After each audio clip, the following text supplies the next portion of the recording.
కొన్ని నిబంధనలను భార్యాభర్తలు కాబట్టి ఇలా ఉండాలి అనే నిబంధనల నుంచి వచ్చిన సిస్టంలో ప్రాబ్లం ఉంది. It is not the people.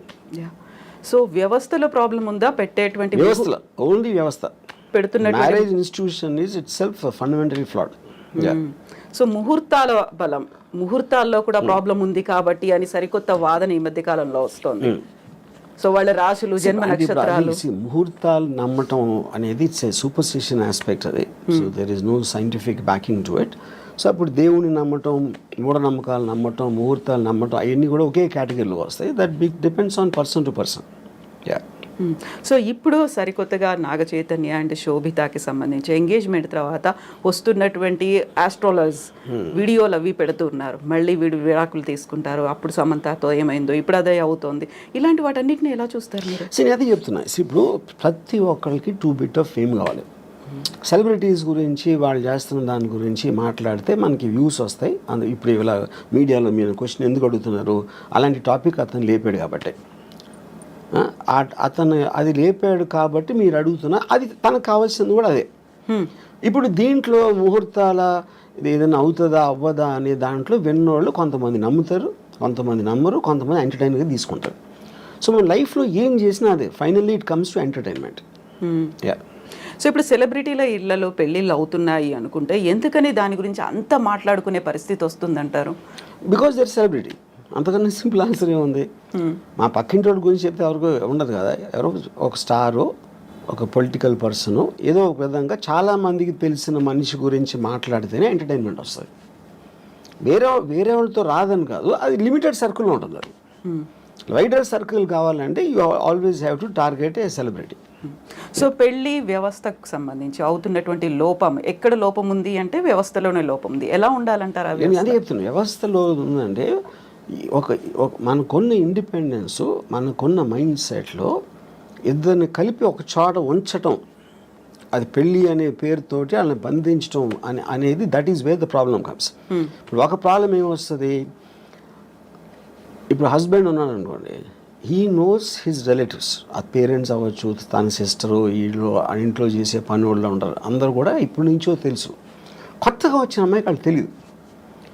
అప్పుడు వీడికి వాళ్ళ మీద ఉన్న అభిప్రాయాలు సేమ్ అభిప్రాయాలు అమ్మాయికి రాకపోవచ్చు, which is one of the big reasons why the daughter in law versus the family ఎందుకు ఉంటుంది అంటే అదొక point. And it is naturally understandable. అది నేను గబుక్కుని మిమ్మల్ని కలిస్తే మీ మీద నాకున్న అభిప్రాయానికి, మీ గురించి ఎప్పటి నుంచో తెలిసిన వాళ్ళకి అభిప్రాయానికి ఎలా సింక్ కుదురుతుంది? అప్పుడు ఎక్స్పెక్ట్ చేయటం తప్పది. సో ఇది ఒక ఎగ్జాంపుల్ చెప్తాను.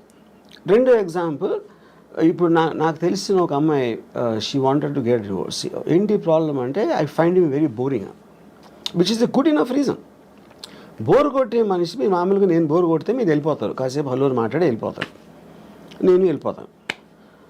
కలిసే ఉండాలి అంటే బోర్ కొట్టించి కొడితే ఎలా సాధ్యం? అది she might find something else more interesting, someone else more interesting.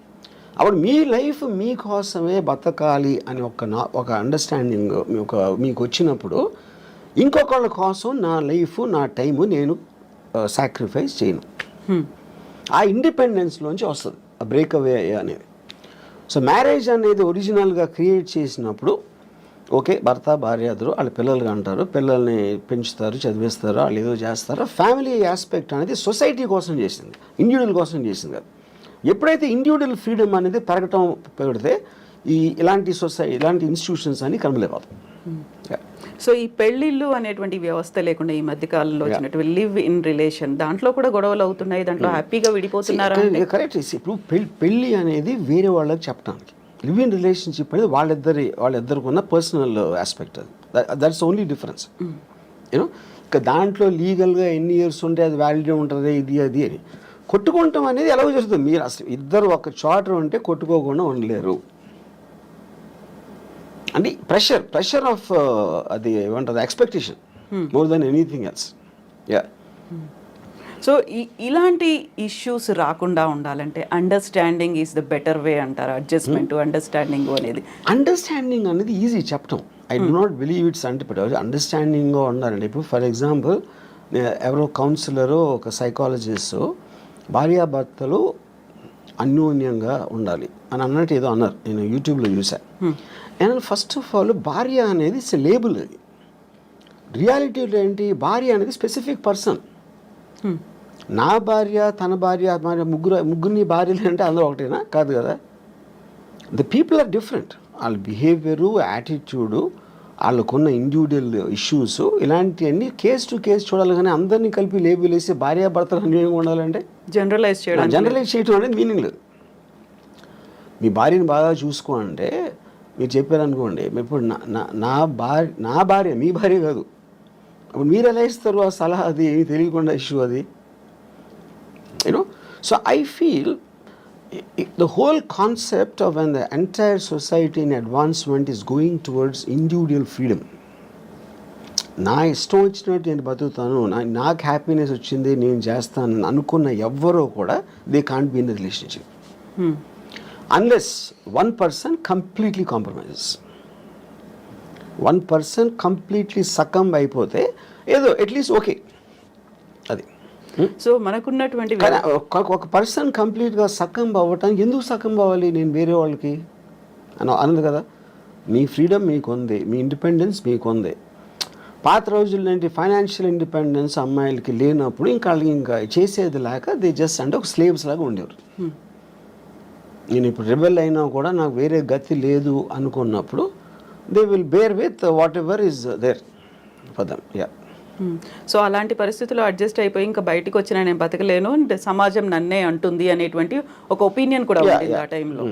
But ఇప్పుడు మనం ఉన్నటువంటి సమాజం కావచ్చు, మన వ్యవస్థలో ఒంటరిగా ఉంటే భవిష్యత్తు ఏంటి, ఆ తర్వాత నెక్స్ట్ ఎవరు చూస్తారు? ఒక ఫ్యామిలీ అయితే పిల్లలు చూస్తారు, లేకుంటే రిలేటివ్స్ చూస్తారు, భార్య చూస్తుంది, భర్త చూస్తాడు, ఇలాంటి బోల్డని కాన్సెప్ట్స్ పెట్టుకొని అడ్జస్ట్ అవుతున్న వాళ్ళు ఉన్నారు. మన ఫ్యామిలీల కన్నా పనులు బాగా చూస్తారు, నర్సులు బాగా, ఎందుకంటే జీతం తీసుకుని వాళ్ళు పని ఏమేం కావాలని చేస్తారు.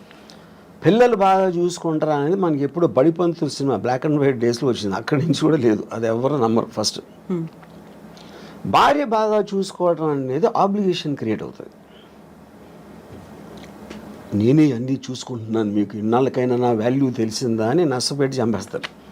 అప్పుడు ఆ గిల్ట్ ఫీలింగ్ చచ్చిపోతాడు. అసలు అతనికి వచ్చిన వేరే జాబ్ అయితే ఇలాంటి ఆస్పెక్ట్లో.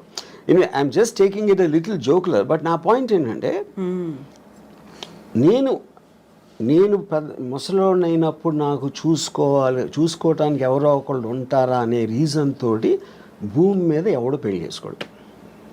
ఆ రీజన్ తోటి ఏదో ఎప్పుడో 20, 30, 40 సంవత్సరాల తర్వాత వచ్చే ప్రాబ్లమ్ని దృష్టిలో పెట్టుకొని. ఇప్పుడు ఫ్యామిలీ అంటే ఫ్యామిలీలోనే చాలాసార్లు గొడవలు అవుతాయి, బ్రదర్స్ మధ్యన ఉంటాయి.